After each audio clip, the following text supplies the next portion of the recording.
Assalamualaikum warahmatullahi wabarakatuh. Kami dari kelompok 2 dengan tema siklus crash.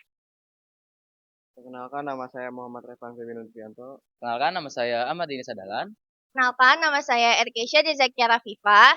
Perkenalkan, nama saya Kalimatul Hindra. Perkenalkan, nama saya Siti Sapira. Perkenalkan, nama saya Yovanta Maharani. Nah, di sini kami akan menjelaskan tahapan siklus Krebs. Simak ya videonya. Pernah nggak sih kamu mikir bagaimana tubuh kita dapat menghasilkan energi untuk beraktivitas, bergerak, bahkan sekedar untuk mengedipkan mata? Jawabannya ada di dalam sel tubuh kita sendiri, tepatnya di mitokondria. Mitokondria adalah pusat pembangkit energi sel. Di sana ada proses namanya siklus Krebs. Siklus ini tugasnya untuk mengubah hasil pemecahan makanan menjadi energi untuk tubuh kita. Melalui serangkaian reaksi kimia menghasilkan ATP, NADH, dan FADH2. Mereka adalah bahan bakar utama bagi sel. Nah, sekarang kita simak yuk satu persatu tahapan siklus Krebs. Pertama, proses pembentukan sitrat. Terjadi penggabungan molekul asetil-CoA dengan oksaloasetat yang dibentuk sitrat, dibantu oleh enzim sitrat sintase.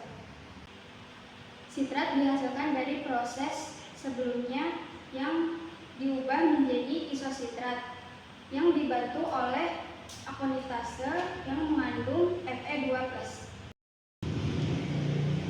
Tahapan ketiga.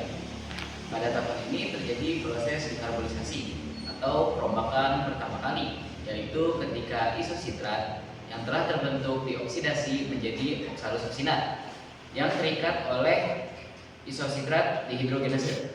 Pada tahapan ini juga isositrat diubah menjadi alfa ketoglutarat oleh enzim yang sama dan dibantu oleh NADH. Selanjutnya adalah tahapan keempat.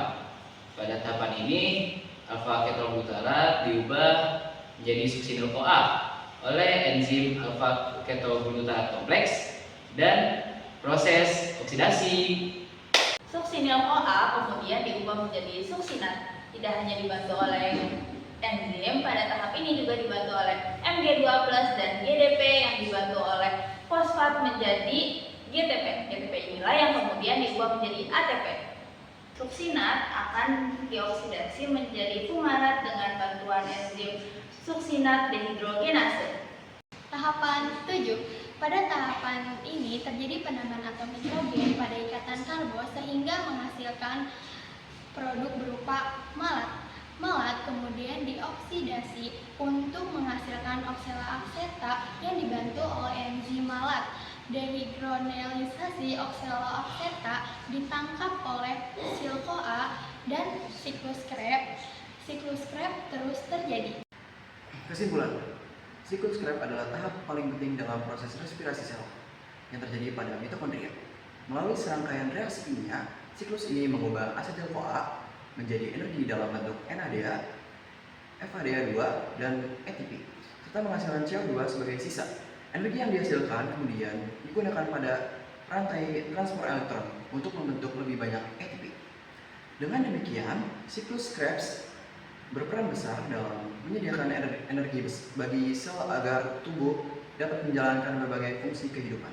Oksaloasetat dan asetil-CoA dibantu koenzim jadi asam sitrat dengan akonitase jadi isositrat dekarbosilasi alfa ketoglutarat. Hasil oksidasi ya suksinil CoA terus into suksinat GTP to ATP.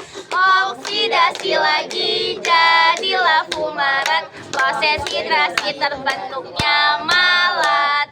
Tahapan terakhir malat berubah menjadi oksaloasetat lagi. Terima kasih. Assalamualaikum warahmatullahi wabarakatuh. Itulah